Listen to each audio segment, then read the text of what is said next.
Alright, y'all, let's have a chat. I don't even know where to start. I'm quite frustrated with my company experience right now with Covenant. What I will give them kudos for, I take that back. The thing I would have gave them kudos for, they're messing up on right now. So, story time. I'm getting a dosage of what it's like to be OTR as a company driver, not with your own authority. I don't have my authority running right now because it takes money to do that, and which is insurance. So the premise is here to work for a company and gain more experience and then utilize my truck to owner-operator loads. This is week 3, but overall a month here at Covenant. I will say what I don't like is the bad communication, how loads are tendered regarding getting a driver home. When I used to work at VHO, I would work with drivers, and every driver is different. Every driver has different needs. Every driver has different strengths. You will have to match whatever pickup or drop off with said driver according to their strengths and their weaknesses. You're not going to send Bobby Lou to do a pickup if he's used to doing OTR. Send him on the longer runs, right? But it's just an example of what your drivers need. Listen to them, because drivers are making those wheels turn. Drivers are making the company money. It should be a priority for companies to make sure that their drivers are A-okay taken care of, so they are in the right mindset to continue hauling for said company.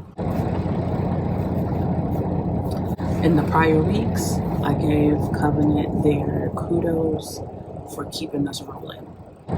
This weekend in particularly, a team driver, we have put in time weeks in advance to be home. We worked through the week of Thanksgiving. And the week of Thanksgiving, y'all know what happened in Walmart load in Mississippi. I had to call Walmart and basically create an appointment. Through my experience from being a transportation coordinator at VHO, I know to call these facilities and get things done. So that's what happened with that Walmart load. We was able to drop the load because I was able to communicate with their shipping and receiving and getting us an appointment to drop the load. And then we went on to California, picked up a load and dropped another load. We have put time in to be home for 3 days. With Covenant, you get, for every week you run, you get 1 day off that you earned. So we've got our 3 days that we earned, so we want to go home because we wasn't home for Thanksgiving. Text dispatch, hey, we received a load that does not have a destination. Just want to follow up to check that we are in alignment with our off time that we're supposed to be going home. They said, yes, we are aware of your off time. Okay, cool. So they canceled that load because I don't know what happened. They didn't have a destination. So they put us onto another load.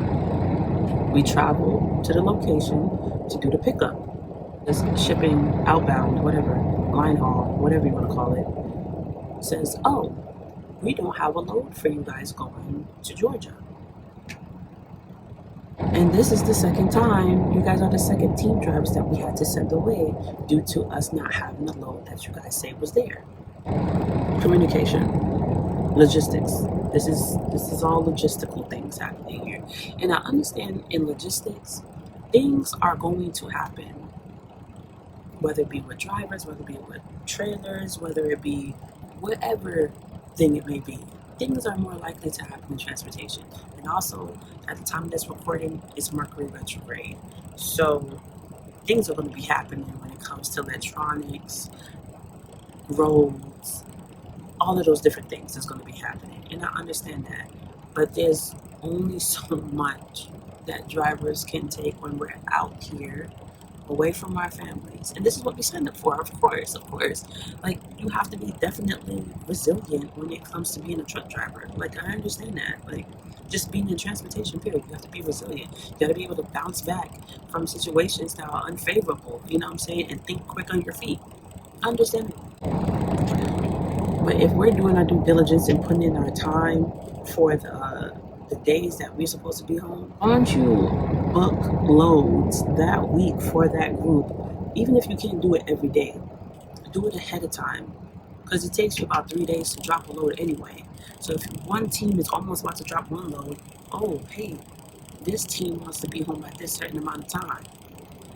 Let's go ahead and book them loads so we could get them closer back to the terminal. They didn't do that. They waited last minute. I'm over here at the Estes in Illinois, by the way, for those who care. They put us on a load. The load was not existent whatsoever. Okay, not existent. So then next, we're going to get you another load. It's going to be in the morning, at 5 in the morning, at Estes.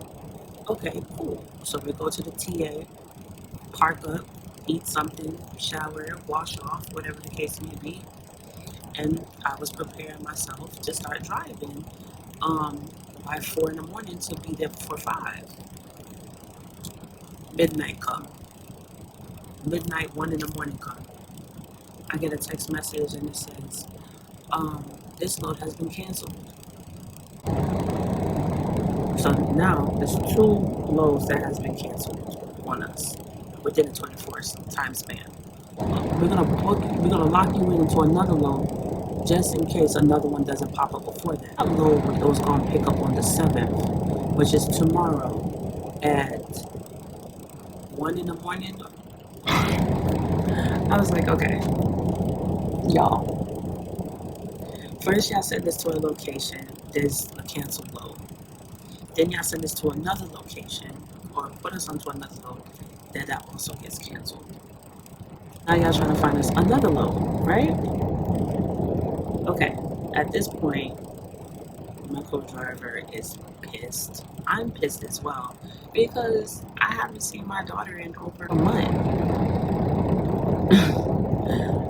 So it's like, okay, all right. So I said, what's your resolve? Oh, we're working on it. So they cleared the Estes ones. All of this is in Illinois. This is all happening in Chicago. Put us onto another load since that one was canceled. Okay? Pickup is by 5 p.m. Okay. Then we started to make our way to the pickup.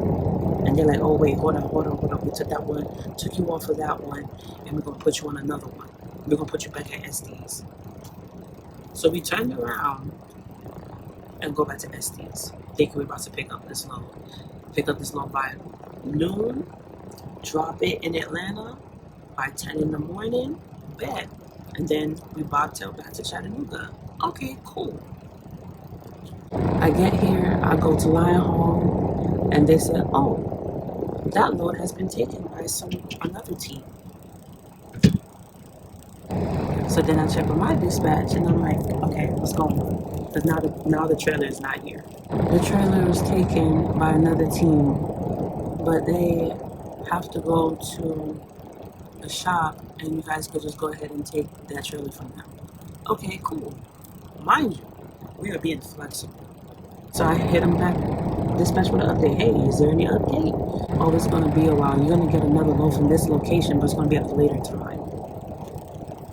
If that's the case, we just might as well stay there but at the TA.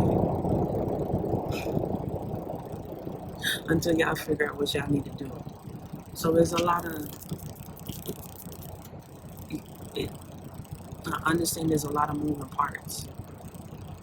But it shouldn't be this difficult to get 2 drivers home. Yeah, so we're here at the Estes. Gonna be probably sitting here parlaying until 1 in the morning to pick up a load to go to Georgia.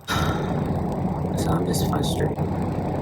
This is not the greatest first company experience. What are y'all stories? What have you experienced being the company driver? Good and bad.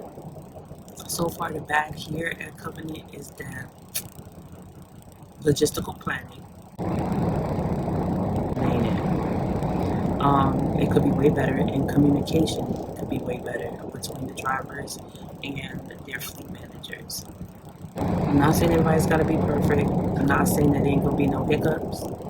But communication and logistics goes a long way. If there's not good communications via the driver, or if there's not a lot of care being shown for the driver, it doesn't make the driver want to stay.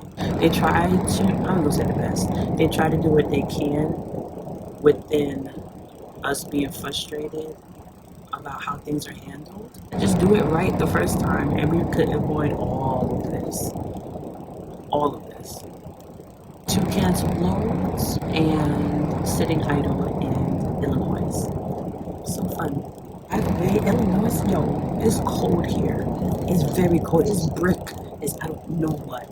I'm talking about my forehead was freezing, all of that. Like, I did not come prepared. I brought me a coat, but I was not prepared for this type of weather. I have not experienced, I'm used to Georgia's winter, 56 degrees, at most 39 degrees, not no 13 degrees, where it burns when you outside. With this being late, this affects our money next week because the days that we're supposed to have off, we're not having off, so we have to push it into the middle of next week. That messes with our money. They overpay for Covenant. It's $50 a day, and that kicks in after 24 hours. So for all of this inconvenience, we're gonna get $50. Wheels ain't turning, you ain't earning. So we lost money for the past 2 days. Sitting here, chilling, not doing nothing. My goal still stands. Get enough money, enough experience, and be out. Because I know the market isn't great, but it definitely is possible for you to gross at least 4 to 5K in a week. You're an owner operator. My overhead overall for my personal truck is low. I don't have a high truck payment, thank God. So my overhead being low, I know it could be successful. But experiencing what I'm experiencing as a company driver, I'm not feeling it so far. And then also, what's the down thing is, Covenant only has a certain amount of TAs that's within the network. There's many TAs around the country, but they only deal with select ones. So I was in Nebraska, and there was only one TA. Thank God I did not pass it. But there was only one TA that I seen in Nebraska. Very few in Colorado. So it's like, if you're gonna have drivers out here traveling the country, your driver should be able to access to all the TAs. Because you never know what's gonna happen. They could be running out of gas. I think I remember they told me that there's one 45 miles away from me. So I was like, all right, cool. But the actual TA, over 200 miles away.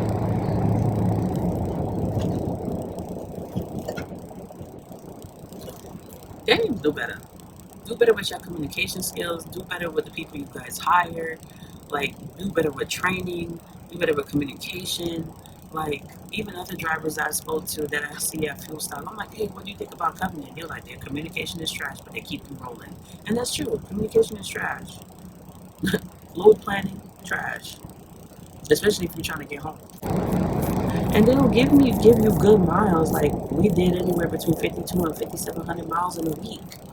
So they'll give you loads, but it's just the corresponding in between it, and the urgency for you to get home for home time is it's not as important as them keeping you home and making money in their pockets. You know what I'm saying? I take away from this, keep going, keep stacking my bread to keep doing, to evidently do my own thing. Because with being an owner operator, granted, you gotta, things top of mind is, of course, making sure your truck is good and it runs good and everything is kosher with that. One, having a good maintenance account, having savings, of course. Fuel, get your fuel wherever you want to go with fuel. I go with Pilot. Loves wasn't given a good incentive for me to go back to them. Just here parlaying until the load is available, y'all. Because I am tired. I've been up since like 6 this morning. Actually, like really and truly, like 3 a.m. And then I went back to sleep for like 2 hours, and now I'm back up. And it's 1 o'clock. We're finally moving, and I'm about to hook up to my trailer once I find it.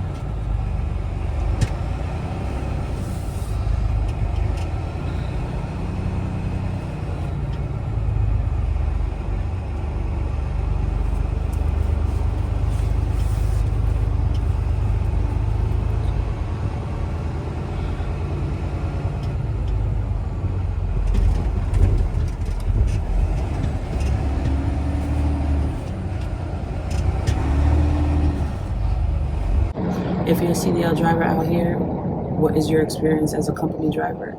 And what feedback would you offer in regards to when things like this happen, or just overall feedback from being an OTR driver, period?